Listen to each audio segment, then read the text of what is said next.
pandemia, distanciamento, contaminação. Palavras que nos últimos dias não saem do nosso vocabulário.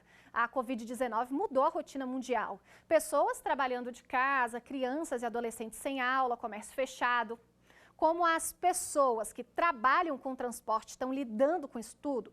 Motoristas de ônibus, de aplicativos, taxistas, caminhoneiros, uma gama de profissionais que têm direitos a serem respeitados, mas, como todo mundo, estão enfrentando dificuldades. Nas estradas, ser caminhoneiro nunca foi tão difícil. Mas a galera está trabalhando aí, com algumas dificuldades. A principal é a alimentação. Consegui encontrar alguns locais, oficinas, borracharias abertas, que a semana passada, retrasada, não estavam abertos. Estavam fechados. Simplesmente à noite, dificultando demais o trabalho da gente. Na parte de assistência, em fornecer máscara, em fornecer álcool em gel, a gente teve assim zero. Não tem nenhuma, não tem como achar, não tem como comprar, ninguém dá em nenhuma parada. A única coisa que a gente tem é a água e o sabão, que a gente fica lavando a mão frequentemente. De resto, nenhuma proteção a gente tem. Para tentar minimizar os danos, o Ministério da Infraestrutura tem feito ações para manter a rede de apoio aos motoristas. Impactou não só fechando o comércio dos núcleos urbanos, né, onde tem aglomeração, mas também impactando o comércio das rodovias, aquela rede de apoio que ajuda o caminhoneiro a se manter operacional, seja através do fornecimento de alimentação em restaurantes, ou seja de serviços, como por exemplo borracharias, postos de combustível.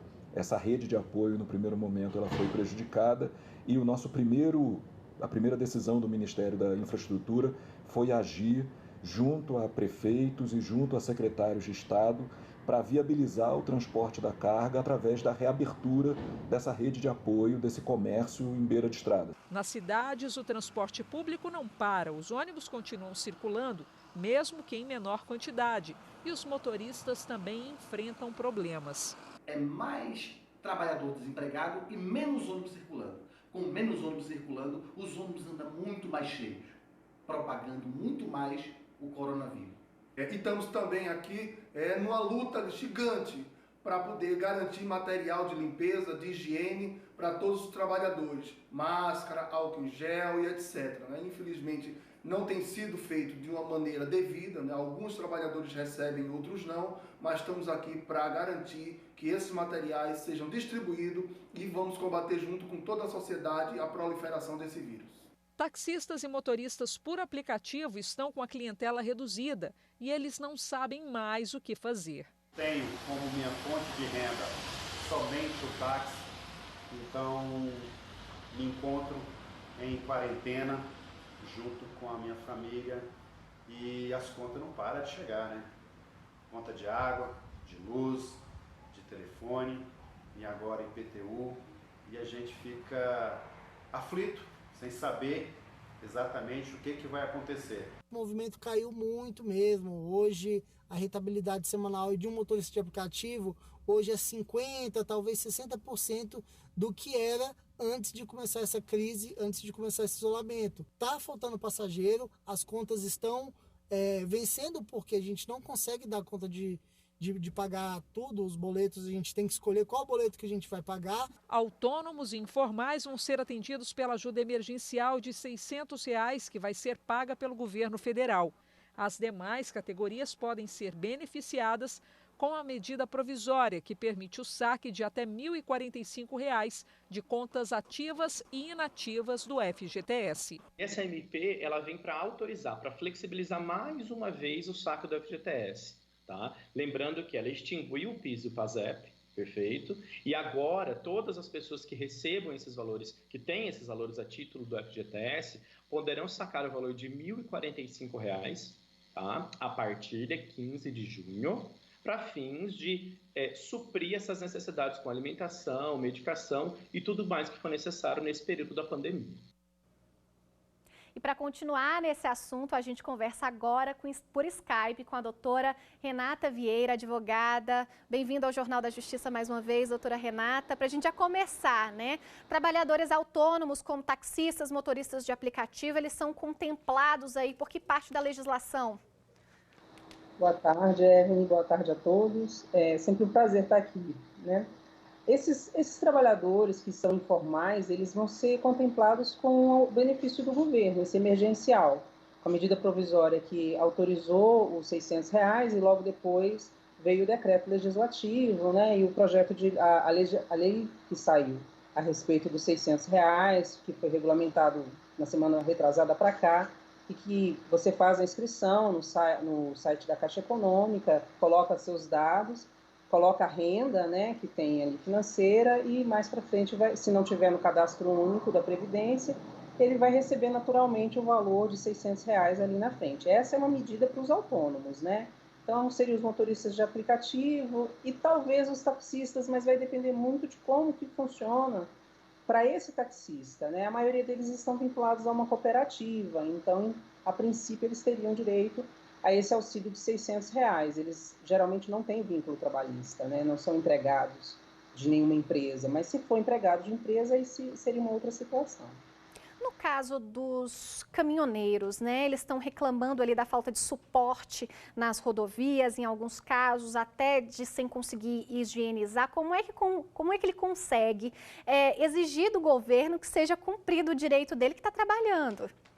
Pois é, aqui a gente tem uma situação que é muito peculiar, tá, Evelyn? Por quê? Porque se o caminhoneiro, ele é empregado de uma empresa, a empresa tem por obrigação o fornecimento de equipamentos de proteção de segurança.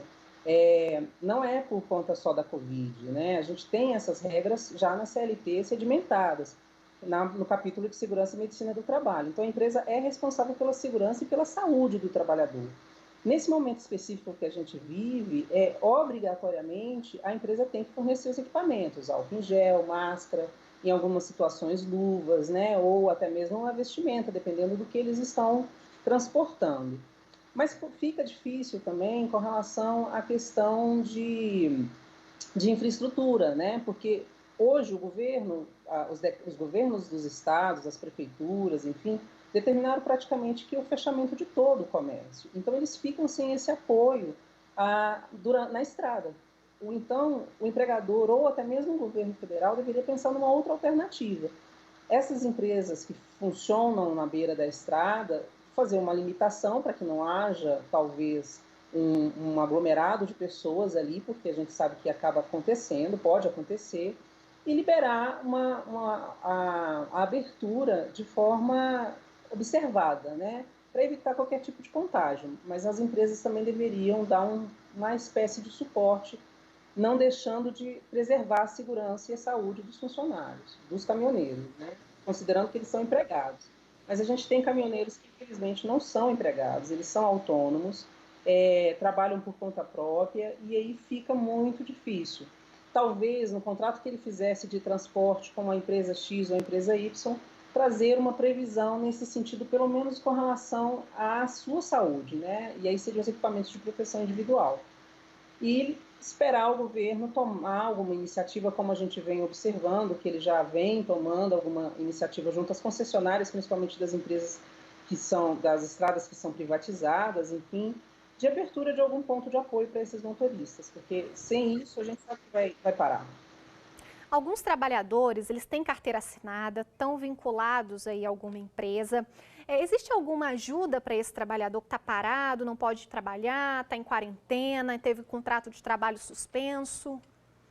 Sim, O que acontece? Para quem é empregado e está parado, e se a empresa tiver adotado a medida provisória 936, que a gente tem discutido tanto a respeito, que traz a redução de jornada de trabalho e traz também a possibilidade de suspensão temporária do contrato de trabalho, no momento que ele fizer um acordo por escrito, ou o sindicato fizer um acordo coletivo, que a gente fala, ou uma norma coletiva com a empresa, esse acordo vai ser encaminhado para o Ministério da Economia e ele vai passar a receber o benefício que trata a medida provisória, né? Essa medida provisória traz essa possibilidade de suspensão do contrato de trabalho, e o empregado fica com a garantia de emprego pelo período da suspensão do contrato de trabalho após o retorno por igual período. Então, por exemplo, se eu suspender o contrato por 30 dias, esse período de 30 dias ele é estável, e quando ele retornar por mais 30 dias, ele seria estável também. E ele vai receber um benefício do governo nesse período de suspensão do contrato.